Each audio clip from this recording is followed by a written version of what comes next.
As everyone knows, this is At the Table. This podcast is about offering clarity and access. And as we have set the premise in previous episodes, equity and access come with information, right? So it's not just about having awesome people on the show to spotlight them, but it's also to kind of talk about how they got from A to B and some of the things they had to face along the way, especially folks like Z, who are marketing gurus. Z, why don't you tell everyone a little bit about yourself, what you do, who you are? Yeah, absolutely. So I'll just start from the basics. Okay. I'm a first gen Latina. My dad is from El Salvador. My mom is from Ecuador. My dad came to the U.S. when he was 25, and my mom came to the U.S. when she was 5. No. So there's a difference. There was a difference there. Growing up, Brockton, Massachusetts, and I attended Boston College, business school. Graduated in 2013.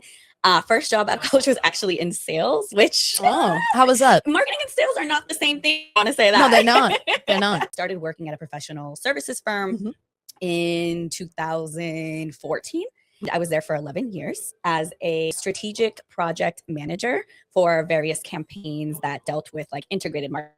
Ever since I was younger, I was just always into the aesthetics of things, if that makes sense. Well, so, I mean, girl, you... yeah, like you can already tell now. I walked in, I said, I apologize. I didn't get dressed for you today. I love to color. I love to draw. I love to paint. Creative. Like the newspaper, like I remember the Boston Globe, you could submit little pictures. I don't know what you're talking about. That was totally my jam. Yeah. Won awards for like poetry. Like this is really elementary school, guys. Yeah, like I've just always been a creative I did soul. too. I'm a, what is it, left brain, right brain when you're creative? Like math and shit? Like, no, I can't give me a spreadsheet so it does the math for me. Me, mental math, no. I'm just more creative. So I'll do the spreadsheet side. Yeah. It sounds like, just to back up, when you were talking about your family, your parents, your dad was more blue collar, your mom, had more of the formal process with education and whatnot, being here. That's kind of made you who you are, right? Yeah. So you're a creative person, but you're smart. Yeah. And I'm not just trying to compliment you. We forgot to add that you're also the marketing director for Rising Founders, the 501c3 nonprofit in Riviera, Rising Founders. And this is our marketing director. So it was also, I want to get you on to kind of show that off too. Just seeing how networking really comes to fruition. Yes. Like I literally met Colleen, shout out to Colleen, Mi compañera. at an alpha event for starting or buying small businesses. Sounds and then about post event, I just walked up to her and I was like, "Hi, I'm Xiomara. You look cool. What's your name?" And then I found out that she sold life insurance and her husband has a construction company and we worked together. And she knew that I was a marketing. I don't want to call myself a guru. I'm a marketing professional. That's okay. You can be modest. And she's like, "Yeah, can we tap you in?" Yeah, you in. I like that. Like tag. Yeah. No. I love this stuff. I texted you guys. I'm so grateful. 1 a.m. Like, oh, like the website is. It was 2 a.m. It was 2:03 a.m. that I saw the text timestamp. And that's using Wix, right? So you don't necessarily need that coding experience. I think what you do need is just that visual intuition. Essentially, to know where things go and the layout and what looks good. I think it's just UX UI design, honestly, when it comes to website building. Did you do that on purpose? UX UI? Did she just do that? Oh my goodness. You know what? Maybe I should like rename. No, you really should. But we get to brand that. Yeah, UX. That's actually, we're onto something here. This could be a new idea. Yeah. So you're at the table, and one of the first questions I like to ask folks is, what does it mean to have a seat at the table? What does it mean to you? Accessibility. I think it means equity versus equality. All the spaces that I've found myself in, I always pivot towards some type of either it's paid or not paid equity work. And that is how I would have others' voices heard, or I would have my voice heard, because being on those leadership teams or of BRGs or just being on the there's a 16-unit complex in Hyde Park, townhouses at Neponsit River, and just recently got on the board like in 2023. Oh, wow. I didn't know that. Yeah, it's not as scary as I thought it would be to say, okay, I'm on a board of this, I'm on a board of that, because your knowledge and your experience really shines through. And sometimes that's what folks need. Like they need you. So I think you also just have to be confident in what you have to bring to the table. Absolutely. So you can be invited to the table. Absolutely. I love that, actually. Thank you for saying that, because we're always talking about some people bring their own chair. Some people automatically have a seat. Some people have to wait outside the door. But I love that, because you're absolutely right. And then there's also, are you showing that you have mastery in the area that, you're practicing, or that, what you're implementing, the work that you do. And that's huge. Granted, people don't always have that confidence, right?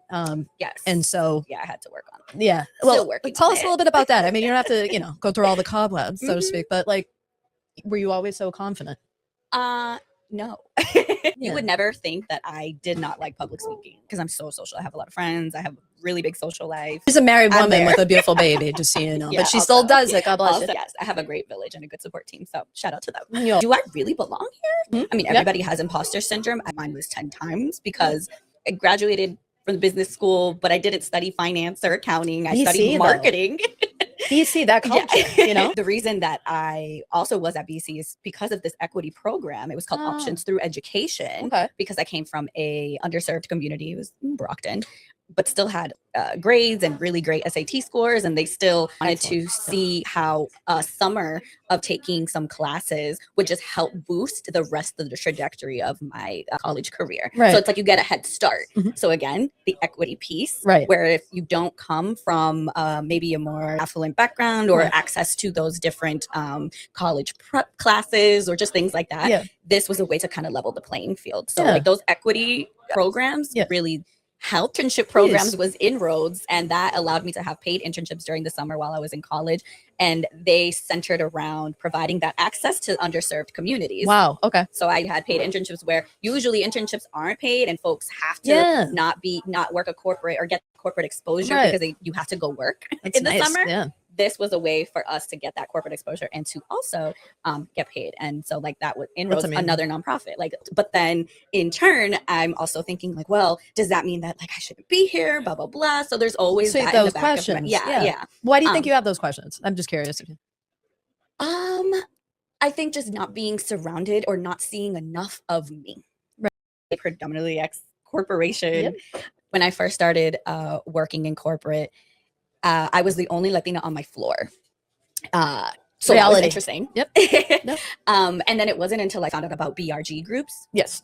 Business resource groups. I became the president of the New England Hispanic Latinx and Allies. Really? Yeah. Wow. Which was part of like quick. the inclusion umbrella, but we get funding.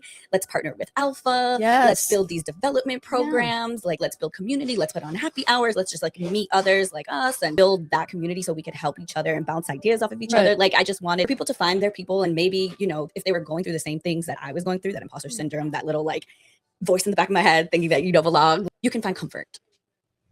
That's And I forget what the question was. No, you just you thank you, because that's what this is about. I want people to hear this, and it's not, I want to be very clear. You are not here because I'm putting you in a box. It's not because you are Latina. You're here because, number one, we work together. We've had the opportunity to meet each other and collaborate a bit. But what's more is also your background, right? Just an outside perspective.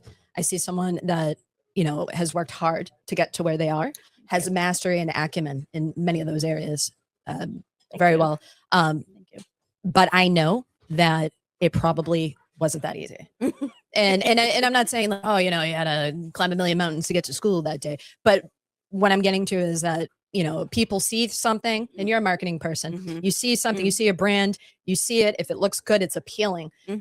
But there's a story to it. And that's why we're here, right? That's why we sit at the table. So thank you for saying that, because I think that if there are individuals watching or anyone that, you know, has ever felt like, hey, I'm here and I deserve to be here. I've worked hard to be wherever it may be, but I may not see people that look like me. That's success. You're speaking of success. That's your personal success and journey. I have an immense amount of respect for that. So that's why she's here. Don't make me cry. No, I know. Sorry, I know. I get through my own journey. You write right now poetry too, so I'm too, very so. emotional. Oh, all right. We can't make her cry on the podcast. I also love poetry, so all right. We can't talk about cry. We get the Kleenex. Talk a little bit. You open your own business. Yes. Doing what I did for 11 years for a large corporation, and it helps you grow your balls. Right? Yeah. And Yeah. we are clients from like Coca-Cola, Sephora, Disney, Nice. Ford. Like Ooh. these are top clients, Right. that are purchasing some service from this professional services firm. But I wanted to showcase what I'm capable of and my capabilities on a smaller scale. Right. And not just build something for this big four, but build something for myself. Also, given that this was during a climate where the DEI term was kind of being thrown around, and do you mind explaining that in case folks don't understand the acronym? Yeah, diversity, equity, and inclusion. And okay. so that term was misused or just not understood fully. I'll just break it down. Diversity, D, is the differences of walks of life, the backgrounds that make somebody who they are, Mhm. whether their sex, religious affiliation, their cultural backgrounds, accessibility, like whatever you identify yourself with, Mhm. and you're brought on a specific team. And now I'm thinking about it from like a corporate sense. Like everyone has something to offer in terms of like problem solving. Because if everyone came from the same upbringing and from the same background, you're all going to problem solve the same way. And what do we call that? Groupthink. Oh, right. So no, you said it. She broke it down. So even intellectually, because you get a group of people together, and like she said, they're all, bringing the same thing or have the same perspective or thought process. What happens? You're not going anywhere. You're not thinking outside the box. There's no diversity. Exactly. So you're stuck in groupthink, and it becomes stale. Yes. So that's why diversity is important in any team or whatever area or group or cohort that you're speaking of. And then equity, it's different than equality. So equity is basically the need. So let's say you have like a 6-foot wall, right? And then like you have somebody who's 6 foot, and you have somebody who's 5 feet, and then you have somebody who's 4 feet, right? You can't give all of those people the same platform, the 6-inch platform, because then the 6-foot person is going to be able to see over the wall. But then what about the 5-foot person? And then the 4-foot person? They're going to need a little bit higher of a stepping stool so they can. It's not the same playing field. Exactly. Oh, I love it. I love it. So different than equality. Equality is giving everybody the same stepping stool. And then just inclusion. So the I of DEI is basically, do you feel included in this particular team, in this particular like environment, so you can be your best self and you can bring your authentic self and you can just not think about living up to par with this person's expectations. Like, I know I do good work, so I don't have to think about how I'm presenting myself. I'm just going to come as myself and not waste energy and thinking of other things and just do like really good work. So that's the inclusive piece. Right. When you feel included, you do better work. Like at the table. So, some people have a seat, some people bring their own seat. But what if we just had seats for everybody? Yeah. But sometimes people don't even know that there's a seat. Yes. For access. them. Access. Clarity. Yeah. Clarity, right? Yeah. I was just saying to Deanna, we were talking before we were rolling this. Deanna, the owner of Las Pasaditas y Chocolate. Or if you're a small business owner and you're grinding your day-to-day operations and that's you're unaware. You're unaware. And that hinders the access, right? And so two things. There's access, there's a pathway, right? So let's say there is access, we put the chairs out, like I said. You just spelled it out. So if that's not translated, and I don't mean like traducir like with like language. I mean in general translation. If you don't know, then how are you going to get from A to B? Okay, I understand that those resources are there, but people need direction. Yeah, they need to know how to navigate it and what's available. Yeah, the hand holding for sure. I mean, it's a new space. Like I just started. I am unaware of all the different grants and we were just talking about it. She's like, how many are there out there? Yeah, I'm like, I can't wait to get a better understanding of what grants are out there from this board. So thank you guys, because I'm actually going to utilize the nonprofit myself. And that's the point. Yeah. I think it's amazing what you all have constructed and are starting to build. Well, you're part of it. Like, guys, we'll talk about it at the end of the episode because I don't want to take from your time. But Rising Founders, we're marketing our launch event. And you're so sweet because you keep saying you guys. So myself and mi compañera de empresa, Colleen, you probably hear a lot in my media and stuff like that. So we've worked together for years. We co-founded, Colleen and myself, Rising Founders, and then Elizabeth Garzon, who is a bookkeeping, accounting, tax person, and a guru in this area. Her and her husband, Jorge Ramirez, run a tax office here in Riviera. She became our treasurer and started the preliminary steps of getting this organization going with myself and Colleen. We're not launching without you or Liz. So it's the four of us. I love that. Yeah. Yes. No, I love it too. I mean, I have a corporate marketing guru. I mean, I'm happy. And if you saw our website before. we have a visual identity. We have new branding. We have a foundation for our pathway forward. Founders.org. It's all her work. Do you mind telling everyone a little bit about the intern? Obviously, we don't want to air out too much because the individual that we've brought on, she's a minor, but he is the one that's going to be kind of overseeing that. So if you don't mind shedding some light about what you're doing, because I think you're helping to create access for this kid. Yeah, there you go. Yeah. No, Tier intern. So young woman. And already involved in so cool. many things. Yeah. She has a resume already. Like, I didn't even have a resume. I know, that blew my hair back. was like, oh, she's gonna She's like in sports, and now she's going to help us with marketing, and just getting her feet wet, obviously, because I think when I was 16, I didn't really know what marketing entailed or like what business entailed. I didn't even want to talk to people like us when I was 16. So good for her for getting that exposure. We're creating access for her so she can understand how a nonprofit is run and like get a marketing 101. Also, she now has access to us. That's right. That's right. Because we can write a cover letter for her, or, you know, a letter of recommendation based on her work. And that speaks volumes. Like when you're applying to college, I think you need at least 3. It's been a while well, since I there you applied go. to She's got college. 3 right there. Yeah. You know, you have the acumen, you've been tailored by your education as well. So how are you going to implement this? So for our visual identity branding book, it reminded her of the presentation that she does in high school. So it's basically like our color palette and our typography and then our messaging and how are we presenting ourselves going forward? What is the competitive analysis out there? And so my goodness, competitive analysis part is probably going to be like the little challenge. Yeah, I hope she comes back after. But everything else, she loved it. Her resume was pink. Clearly, she loves some type of aesthetic work. I think that marketing is like the fun part of the business. Sorry. No, it's fine. I mean, I do the taxes. We're like we're like the face, the brand. Yeah. If you come to our site now, you won't think this looks a little sketchy. Like, what's going on? It was here? a little sketchy. I'm the sketchy one. It'll open doors for her to see if she likes it or not, and maybe that's what she wants to pursue. I love it.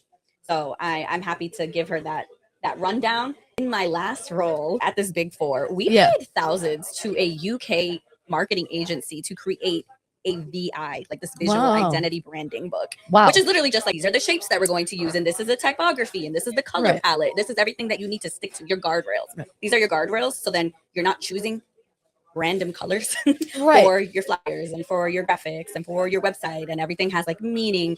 We paid thousands for that when you can literally bring it to a small business. Yeah.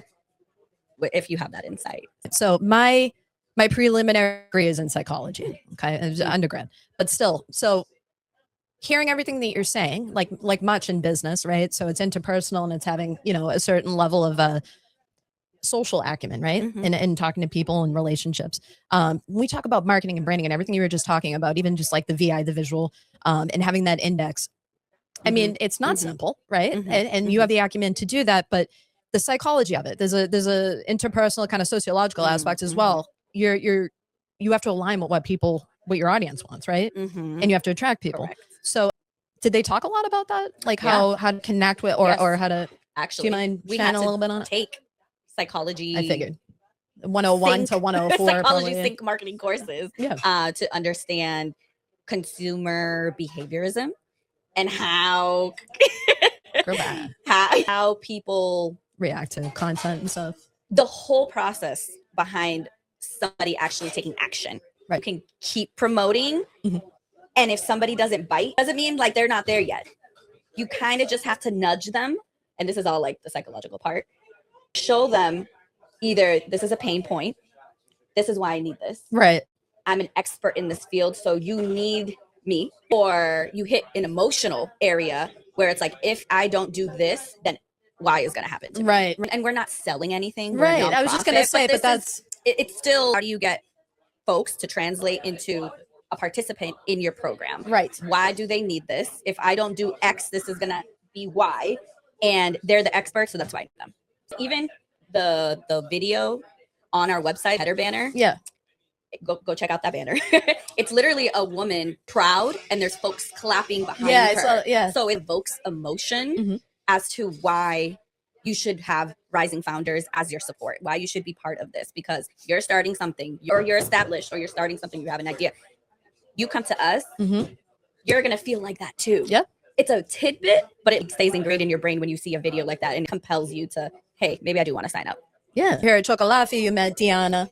You'll meet Angelica, the otra gemela. And we're having our Rising Founders official launch event on March 27th. We're having it at Capri. You have the pleasure of meeting Claudia Gallego, who is the owner over there. Yes. Claudia. She's amazing. And Claudia and Diana, both without having a conversation about you or any of this beforehand, said, Erica, we need help with marketing. Do you think Rising Founders is that going to be part of it? Absolutely. Yeah. How can we help small business owners like them? Like these small business owners? How can we help them with marketing, you think? Honestly, everything that this Big Four firm was doing. Yeah. We just bring it on a smaller scale. Yeah. So it's all about the integrated marketing platforms, website, social media, communication, all those vehicles. You got to start with your Facebook and your Instagram. If you have a TikTok, social media, Yeah. if you don't have any of that, you don't exist. You don't exist. This is true. Website has become kind of more like the back end thing, because you could have like a Shopify store or something like that. But literally your content. I mean, I did this for a liquor store recently. Thanksgiving ads, specific area, specific target audience, how much you're willing to put towards reaching that audience. Right. And then time of day. Like you can get as specific, as detailed as that. I mentioned the VI and the branding, and you might think it's all fluff, but honestly, you really do need that, because it's literally the base for how you do anything else going forward. Right. Even that market analysis, what are you competing with that's out there in your area?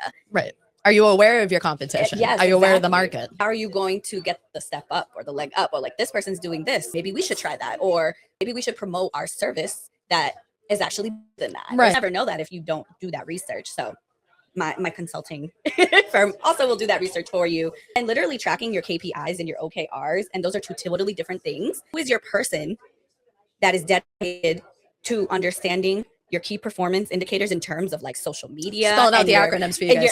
And your engagement, your clicks. Who is in charge of doing that? Right. That's your marketing person. But then your OKRs are like your more ambitious goals. Like I want to increase my click open rate 5%. Your newsletters. How are you communicating with your people? Do you have a distribution list? How are you getting these emails from your folks? Like, do you have some type of campaign, which we're going to be working on too? We need these stories coming up. We have at the bottom of our website now a way to have folks enter their email so we can grab that on the back I didn't do that before. So this is going to be part of our distribution list. They're going to get our newsletters, and what is in it for them? Right. So at the bottom, I think it says to stay on top of the latest groups and events. Your email here. Of course, people are going to want to know, hey, be aware of the new grants that are coming up. I want to be aware of this new mentorship program that's coming up. Now, you're a small business owner. We're going back, dial back. Both of them come to me and they say, Erica, we're on the floor all day operating. We're busy. We're tired. We do 60 hours a week. If you are a small business owner and you've come across that point, in my sphere with development and even just streamlining operations and remediation of like taxation, stuff like that, why we do those things and why I get paid to do that is because there's a need for it, right? So the need is, I have a business, I opened it, maybe I'm even a few years in, I'm established, you know, I have metrics now, I can measure things, I have margins, but I'm still busy. I'm still operating my business. I do not have time for this. What do I do? Because I don't have time. Now I understand that. So I know I'm going to get my social media up, right? Because she said, have your social media pages, have a website. Granted, the colors and everything should align, right? Your branding. Yeah. Should there be a plan for the business as they scale to grow? Yeah. Should there be a plan where they set aside a certain amount of money for a marketing person that can take that on for them? I was going to say this should be as crucial as setting aside money for any of the crucial business building blocks. Marketing should be embedded in there. You have to bake in some type of budget for marketing, because do you have time to do it yourself? Maybe you know how to make a reel with CapCut, but is that little reel part of this bigger strategy? What is that bigger strategy? Do you have time to think of that content calendar plan? And chances are they don't, right? Until you get to a certain time or level of your business, right? Where you can delegate. When you're starting out, if folks don't know about you, but you're also busy running the operations and building your own business as well. Who are you going to outsource? Because your time is also money. Who can you outsource to take that off of your plate? Exactly. Especially someone who's established. Yeah, no, absolutely. Who has like that background. Yeah. Yeah. And so they can call you? Absolutely. Yeah. I will put a link to my media kit. Absolutely. And we'll put all your info up here, of course. And did you tell everyone what's the name of your business?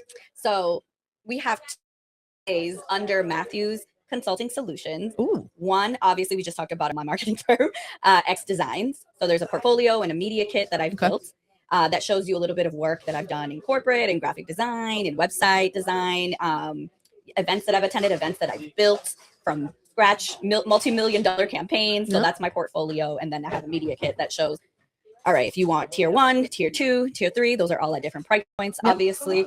But then we haven't even talked about my other DBA is a financial literacy program for women, young women in their 20s, amazing. Young 30s. Yes. So I have to preface that I am not a financial advisor. I am not a tax professional. I can just help you budget and you can figure out what you want to do with your extra money so you can invest it. But she also works with financial advisors and planners. So that is true. And for me personally, what I've done, so a proof of concept of budgeting and being financially literate is myself, who has invested in real estate. So we have 2 cash flowing properties. You and your hubby, right? My you guys husband partner and I, up? yes, He's they're a both guru. under my name. He's also a real estate agent, by the way. Her husband is Xander Realty Group. Yeah. He's director of operations over there in sales. If you don't mind, what's your husband's name? Randall Matthews. Randall Matthews with Xander. With Xander, yeah. Okay, yeah. It's all on our website. I heard he's a heavy hitter too. Yeah. Nice. I'll have to make friends with him. Honestly, yeah, with what he made last year. It's been a blessing, huh? Oh yeah. God bless. God bless. No, that's maybe what it's I all. don't have to be a No. But you can tell that you love what you do and having your autonomy in your work. Yeah. I love that. Yeah. So because he's very savvy and skilled at what he does, that's translated well into us being investors. I mean, we plan on buying more. We plan on going out of state. And buying buildings. This is just also generational wealth. We're building generational wealth. Yeah, that's the next concept I wanted to cover. Family legacies to come. That's actually the concept that I wanted to cover. Generational wealth. Yeah. So she just. So do you have anything to speak on that? We're going we're all over the freaking place. Generational wealth. Well, you do a lot. I have a lot to say here, only because it is the purpose for my financial literacy program. Yes. While I am a product of immigrants, I'm obviously first generation. My presence here in the US, I'm level 1. Like we just started building. I just started building. So when I had my son, I had to think, what am I passing on? Yeah. My parents, yes, emphasized education. Certainly. And, told me that gotta go to school, don't ever depend on a man, like do whatever you need to do. Mom or dad did. Broke their backs to provide that accessibility to education, right? Yeah. So I don't even know if I mentioned this. My dad used to work in the cafeteria at Boston College, so I had free tuition. Yeah, so I still had to pay room and board, but that was access, and that's huge. Yeah, that's huge. It was one of the reasons I was able to afford and pay my loans when I graduated. But all that to say, because they work so hard, they don't have any assets to pass down to me.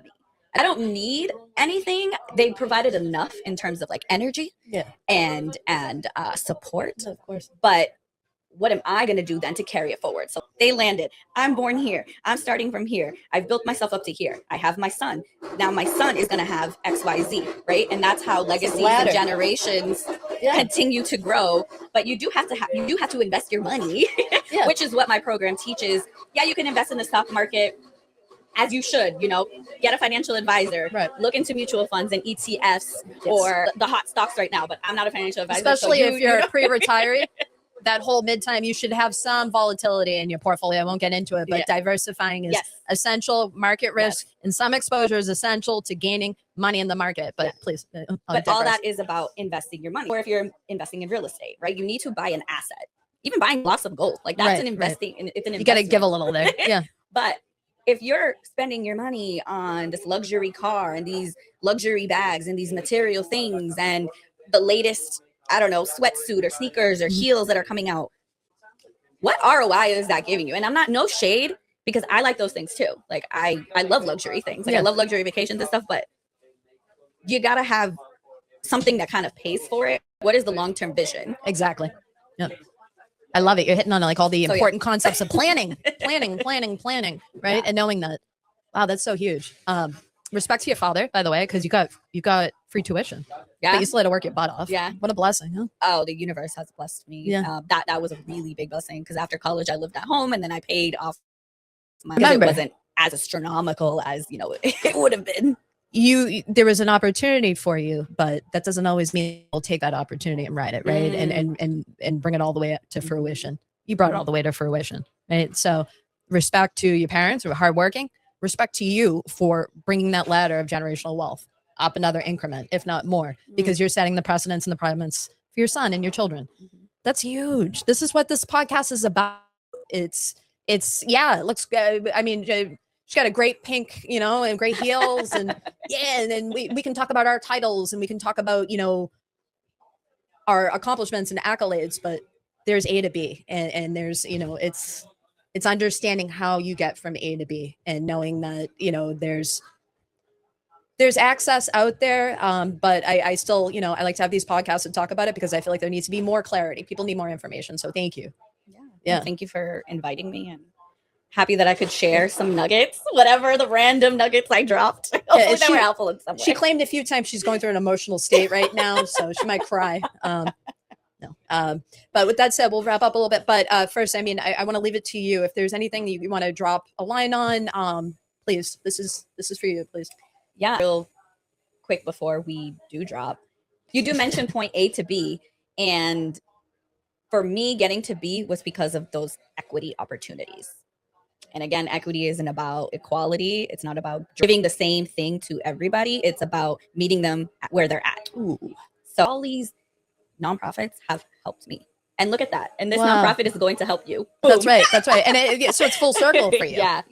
Wow. Yeah. That's amazing. Yeah. Wow. So I'll leave with that. No, we're going to drop all her info. As you can see, she's going to be a great connection. She's a guru in her area. And before we drop her stuff, I just want to say www.risingfounders.org is looking pretty darn good. Launch event 27 de marzo.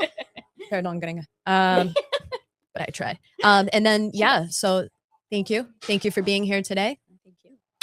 And thank you for tuning in to At the Table. And just remember, there's a seat here for everybody. It may not be the same seat. They're all different colors. They're all beautiful, but we got them for you. See you soon. Thank you. Somebody's calling you. It's a podcast. I actually, last episode, I had a phone call too. It happens. That's like, I have a Section 8 tenant, and this is the supervisor for that particular tenant, which is interesting. Yes, another part of our world. I also invest in real estate. There you go. So that segued into it. Yeah.